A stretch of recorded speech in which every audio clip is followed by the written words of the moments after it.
Welcome to Straight to VOD, the number one place you can get movie reviews for movies that no one else is talking about.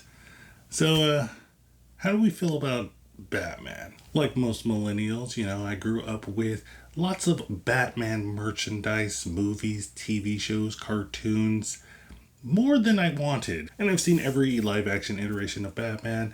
I grew up with the Batman animated series. Couldn't wait every Saturday morning on Fox Kids to watch that show. But I was never really that person that was really into Batman. Like I said, I watched the shows, I was into the cartoons, I watched the movies and stuff, but I never got a Batman shirt and wore Batman's bat symbol, just because. Personally, I gravitated a little bit more towards the Batman Beyond series. Maybe because the Batman in that series, Terry McGinnis, was a little bit closer to my age and I kind of related to him a little bit more. But also, I don't know, this might be a hot take, but Bruce Wayne is kind of boring. But let me know what you think in the comments down below. Is Batman a character that you really resonate with? You really enjoy them? Let me know in the comments down below. And if you like seeing movie reviews for movies that not a lot of the big YouTubers are talking about or want to talk about because they're scared of the algorithm, but be sure to subscribe to this channel because this is going to be the number one place where you're going to get movie reviews for movies that nobody's going to be talking about. We're going to be talking about the Air Buds. We're going to be talking about the Bring It On random VOD series. This is the number one place. In an alternate history set during the heights of the Aztec Empire, a young Aztec boy witnesses the murder of his father by Spanish conquistadors sworn to avenge him. The boy finds guidance from the Aztec gods of the underworld, who grants him the mantle of a bat-like protector.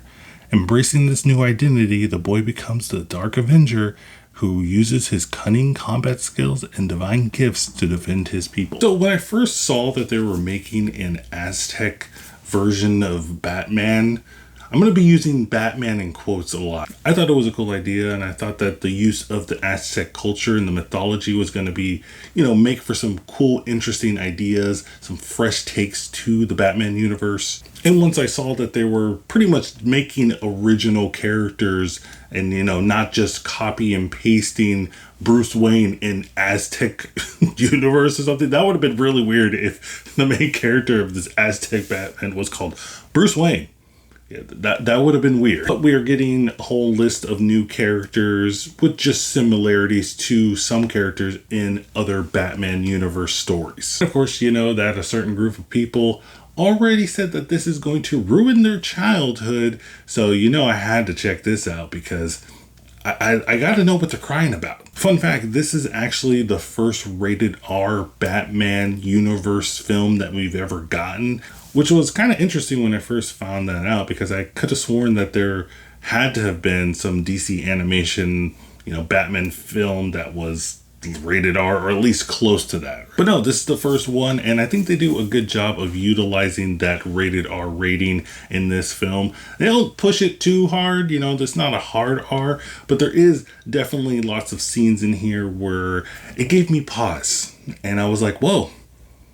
They went there. Personally, I found some of the death scenes and the fight scenes in this film to be a little bit shocking. Like I said, it was kind of uncomfortable at moments. But we are dealing with Aztec culture, and if you know anything, just a little bit about, some kind of Aztec history, that they were kind of brutal. As for the animation, I found that it was it took a while for me to get used to this animation. It's not my favorite, though. When they do scenes at night, I think that's where the animation shines because you get to see the characters, it's a Batman movie, so Batman likes to lurk in the night. Now, I hinted at this a little bit in the beginning of the video, but these characters in this film aren't literal blatant ripoffs of the original Batman characters and other Batman stories. They don't even have the name of our main character, Batman. The Batman character is not even called Batman. They call him the Aztec god, the Bat god in the Aztec culture. So he's not even called Batman, which is kind of weird because if you look on IMDb, they list him as a character as Batman. They also have a character that's called Jaguar Woman, which we'll get to later. And I was like, that's literally her name. And she's supposed to be the Catwoman character in this universe.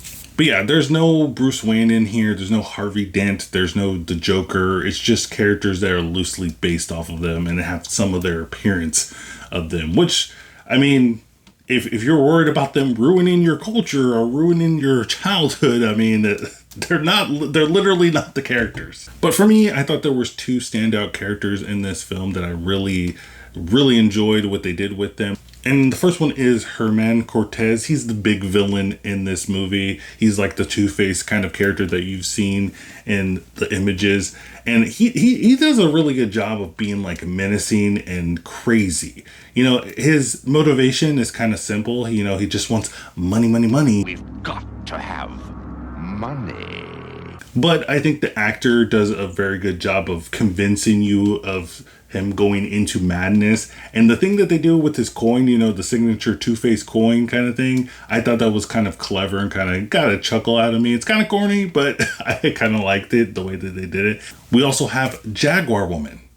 Yeah, I don't know why they didn't give her a name in the movie, but hey, here we go. But she's just a bona fide badass. They did a really good job with her character. She doesn't have a lot of screen time, and she kind of just comes in randomly, but she's such a good character, and like the voice actress that performs her does such a good job of like just convincing me like automatically, like her presence on screen is just like, okay, she meant business. I kind of honestly wish that we just had a movie just with her character, so we'd have a little bit more in depth of like her backstory and everything, because the little bits of story that we get with her character, you're kind of like, it's just very, very interesting. You kind of want to know more and see like, how did she start going and becoming the Jaguar Woman and stuff. But hey, you know, not all the characters are created equal. And we have two other characters that I thought were particularly weak in this movie. And it's a shame because it's probably the two most like iconic characters, if you will, in the Batman universe, which is the Batman and the Joker.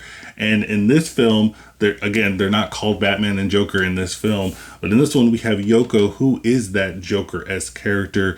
And I how do I be nice? You know, how do I say this nicely? I don't think he should have been in this movie. Don't know why he's here, but I will say that his like transformation into the Joker-esque character is kind of brutal and corny at the same time. Like it goes there in some things. Like I said, this whole movie kind of goes there in certain aspects, but I feel like for his transformation into becoming the Joker is pretty crazy. It's pretty out there, but again, like I said, it's kind of corny at the same time.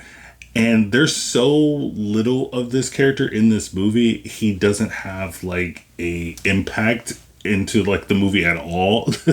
They do something at the end with him, which I will talk about later, but yeah, I don't know why he's in this movie. But every time he was on the screen, I was just hoping, praying that the Jaguar Woman would just come and save me, because she's the Jaguar Woman.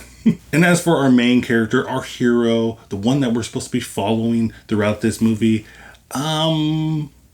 he's kind of annoying. I kind of don't like him. And to be fair, in the beginning of the film, he's a young man, so you know he does those tropes where it's like he gets into trouble, he doesn't listen to his dad, that kind of thing. We've seen it 100 times. It's no different in this film, where it's just annoying. You don't want to see it. But I guess to be fair, you know, like I said before, hot take, Bruce Wayne isn't really, you know, gonna win any charisma awards. So I guess he comes by it honestly. But yeah, it's just kind of a little bit of a disappointment when you have this new character, you know, this Aztec Batman, if you will. And they don't really, you know, his personality wise, not really there. But I will say the suit that we get in this film is really cool. And that ending scene, the last 15 minutes of this movie is pretty crazy. So I guess it's kind of worth it in the end.